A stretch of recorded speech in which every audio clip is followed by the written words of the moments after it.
James Gunn, you beautiful old soul, you're gonna be reincarnated as a lotus flower for this. He heard everybody taking shots at the DCU, saying that nobody believed in him, and he's coming out swinging, making big, exciting moves, as it's now been confirmed that Blue Beetle will return in Man of Tomorrow. News so good that I'm almost willing to forgive him for calling The Flash one of the greatest movies of all time. You know what other 2023 movie came out that year you could have been praising? Jimmy? Blue Beetle. The best DC movie to release that year, which admittedly isn't a very high bar, but it's a genuinely good film that deserves so much more appreciation, and this is a great way to guarantee that, as Jaime Reyes now has a guaranteed future in the DCU on the live-action side of things. The Blue Beetle battalion has never been stronger than it is right now. I think I finally understand why Gunn was so hesitant to call Man of Tomorrow a proper Superman sequel, because looking at the cast list here, this seems like it's going to be a massive event film, but we're gonna get to that later. What matters right now is that the Blue Beetle is finally back after, what, 3 years of waiting for something? I know that one of the first things Gunn announced in the DCU was a Blue Beetle animated series building off of that film and continuing the story they set up, but that was also announced over 2 years ago, and we have not heard a single thing about it since, which is strange considering that DC Studios just had this big animation panel confirming so many different shows, like ones for Crypto and the Joker for some reason, but not Blue Beetle. So I was starting to get a little concerned on that front. It's why this news is so exciting and so shocking to me, as it came out of nowhere and gave me a light at the end of the tunnel, knowing that we're going to see Jaime Reyes back next year. When Gunn said his character was going to continue in the DCU and announced that animated series, I thought it was just going to be tangentially related on a technicality, and he would be doing his own thing over there. But no, he is straight up back and in live action, returning in what's probably going to be the biggest DC movie maybe of all time. At least on an event scale, it really does feel like it. Still, you better get to work on that animated series. I have biblical levels of greed, and I'm not going to be satisfied with just this, although it is a great start. The question now, though, is how the hell does Blue Beetle fit into Man of Tomorrow? Every single time I think I understand what this movie is going to be, they throw another wrench in there that completely shatters my idea of what James Gunn is cooking up for this film, but I think I have an idea of it. Well, okay, 4 different ideas for it. I've got 4 theories for how Blue Beetle is going to be used in Man of Tomorrow.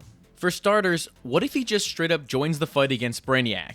Listen, theorizing is fun and all, but sometimes the most likely option is the most realistic one. Blue Beetle might just be used as another hero in this movie, akin to how the Justice Gang were in Superman. You can't tell me it wouldn't be the coolest thing ever to see Superman fighting side by side against Blue Beetle to take down Brainiac. That would go so crazy. The reason I specifically single out the Justice Gang, though, is that I think Blue Beetle might be joining them. The inciting incident of Peacemaker Season 2 had Chris, yes, somehow his legal name is Chris and not Peacemaker, but the important part is that he tried out for the Justice Gang and failed. That tells us 2 things. 1, Peacemaker's a bum. 2, the Justice Gang are actively seeking new recruits, and I think you can already see where I'm going with this, as the White Rabbit joins the Justice Gang. Oh, and Blue Beetle, obviously. James Gunn might think he's slick, sliding that under our noses last year, but I've got him all figured out. He was planting those seeds so we'd have a way to naturally introduce Blue Beetle in Man of Tomorrow in a way that made sense. And I think I can actually verify this one, because if you remember during the Peacemaker Season 2 promo tour, James Gunn, for some baffling reason, teased that Blue Beetle might be in Peacemaker Season 2. As a fan, I have to say I'm manifesting a Blue Beetle appearance in upcoming seasons. You know, I won't say you're not in luck. Yeah, at the time that was a baffling thing to say that gave people unrealistic expectations for that finale, but I think we all misunderstood him. The reason why he knows we're going to be seeing Blue Beetle so soon, especially when we're talking about Peacemaker, is because he knew he was going to fill that spot and join the Justice Gang. He just couldn't say it yet. And around that time, he was writing the script for Man of Tomorrow. It all makes sense now. It's the most obvious explanation and the one I'm most excited about, because it means we can just slide him into this universe and watch him go crazy playing around in that sandbox. As long as they don't give him one of those ugly Justice Gang outfits. Please, I am begging you, do not remove that gorgeous costume. It is one of the best in the entire genre, and if you replace it with one of those boring white jackets, I'm going to personally end the DCU myself. Jaime would be a great addition to that team as someone who brings a completely new skill set, but also outside of just the in-universe justification, he works to expand the world of the DCU and show how high the stakes are when the Justice Gang are bringing in new recruits to deal with Brainiac. Maybe you don't like that theory though, and it feels a little too convenient for you. I got you, that was only the first one. I told you there were going to be 4. Be patient. This second one would be very different, but would make Blue Beetle feel immensely important in the overall narrative of the story itself. What if Brainiac has already captured Blue Beetle? We know his whole thing is that he loves to hoard all knowledge in the universe and won't stop until he has learned pretty much everything. I could honestly see a version of Man of Tomorrow where the opening action set piece has Brainiac capture Blue Beetle City to get the scarab technology he has. Maybe he needs it for some big master plan or just wants to study it himself. It's that kind of extraterrestrial knowledge he is all about. That way, it could effectively turn Blue Beetle into one of many MacGuffins in this film, as maybe more and more heroes are starting to drop like flies, and it's up to Superman and now Lex Luthor to stop Brainiac and save these other heroes. It would be the most perfect twist of fate if Lex Luthor, to earn his freedom, has to save the metahumans he hates so much. You could even do a really fun B-plot from Blue Beetle's perspective as he's trying to escape Brainiac's skull ship from the inside of a bottle. But now that I've said that one out loud, I don't know if it really holds up much and if they would make Blue Beetle have such an important role in this movie rather than just being a side character on the Justice Gang. Listen, I said I had 4 theories. I didn't say they were all good. The next one I do think is a real possibility though, where Blue Beetle is just an extended cameo. Maybe he has like 2 scenes in the film.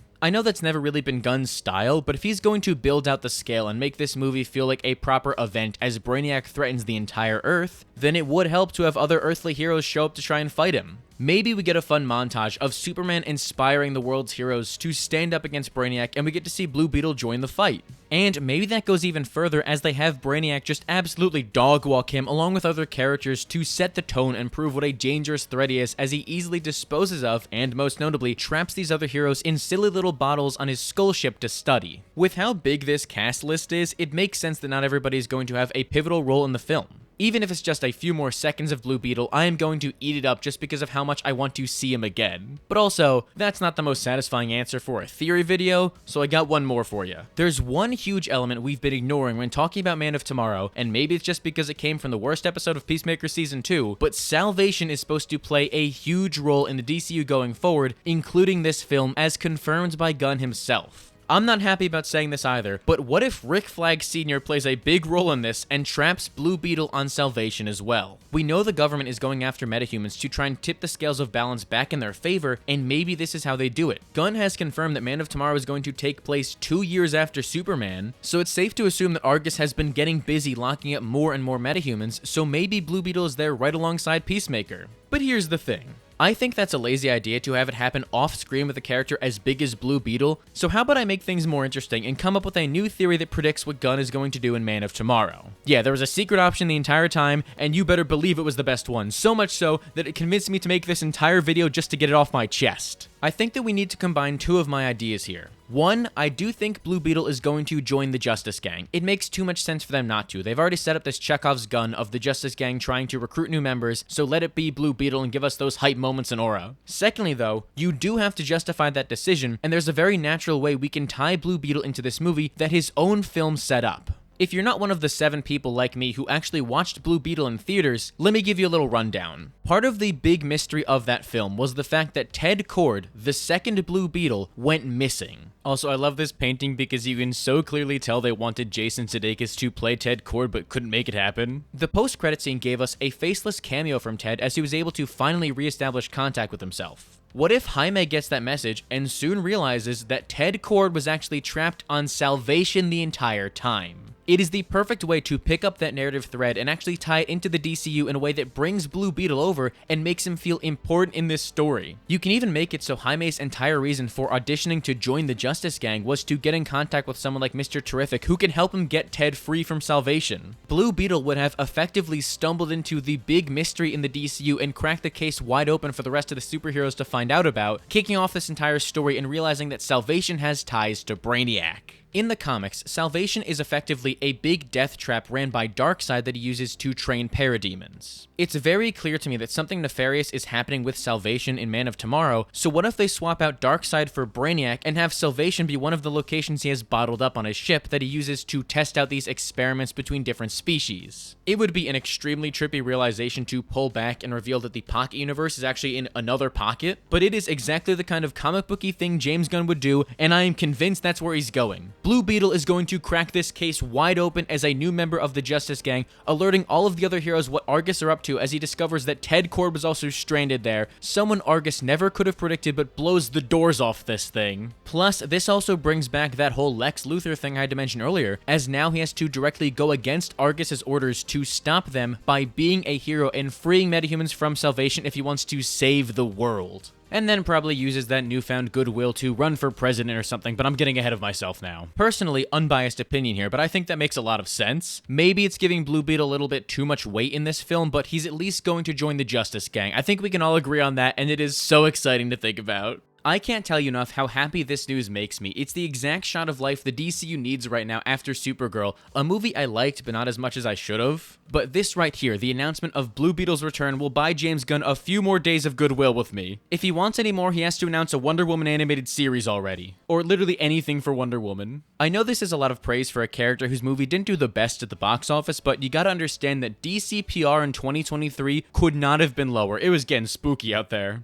And on the topic of praise, I'm gonna spend the next few minutes glazing Blue Beetle like a donut and telling you why I'm so excited that he's back in the DCU. Xolo Maridueña was amazing casting as Jaime Reyes. I loved everything he did with that character so much, as he perfectly balanced Jaime's heart with his humor. Coming out of that movie, I just wanted to see more of him. Everything from the action, to the scarab, to the creativity, it was all so good and an incredible pitch for why Blue Beetle rocks as a character. That entire movie is so underrated and didn't get nearly enough eyes on it due to the fact that the DCU was dying a slow and painful death at the time, but if you haven't watched it yet, I really encourage you to go check out Blue Beetle. Sure, it's a little bit generic and filled with some very common superhero movie tropes, but the film is filled with so much love and passion that bleeds through in every possible way to the point where you can't help but fall in love with it. The family dynamic in that movie is so strong and a massive selling point of why it works. It also really helps that Blue Beetle barely fit into the DCEU as is. That movie being so self-contained is a blessing in disguise, as we can now easily slide Jaime into the DCU. Watching him interact with all these other characters is going to be a dream come true, and good God, are there so many characters for him to interact with. I want to run through this real quick because it caught me by surprise just how many people are in this movie. You got Superman, Lex Luthor, Brainiac, Supergirl, Lois Lane, Jimmy Olsen, Eve Tessmacher, whoever Adria Arona's mystery character is, hopefully Maxima, Jon Stewart, Hawkgirl, Mr. Terrific, Guy Gardner, Blue Beetle, Rick Flag Sr. for some reason, Crypto the Superdog, whoever Andre Royo is playing, whoever Cinco Walls is playing, Matthew Lillard's in this movie. That got lost in the shuffle. He's in the film. My money is on him being Ted Kord to back up my theory. The Engineer, Ma Kent, Pa Kent, and that's only the confirmed characters. We're not even counting rumors that Martian Manhunter might be in this movie. When Gunn announced this film, he severely undersold how much of an event this was going to be. That does make me wonder though, is this movie getting overcrowded? Am I a hypocrite for getting excited about this, but chastising Batman v Superman for doing the same thing, even though they introduced less characters? I mean, yeah, probably, but the big difference here is that Batman v Superman forced those characters into the movie via PowerPoint. I assume most of these characters are going to play small, pivotal roles in the story. If it were anybody else doing this, I would admittedly be very concerned. The thing is, this isn't just anybody else. This is James Gunn we're talking about. There isn't a single soul making comic book movies who can handle an ensemble cast better than James Gunn. Look at what he did with all three Guardians movies. Look at what he did with the Suicide Squad.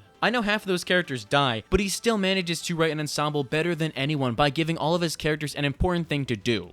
After all of that and Superman, he has earned my trust, and I'm fully willing to let him cook and see what he's doing in Man of Tomorrow with all of these characters coming together to fight Brainiac. It feels like a true comic event come to life, and I could not be more excited about that. Who knows what else he has planned? It honestly feels like the hierarchy of power in the DCU has changed forever.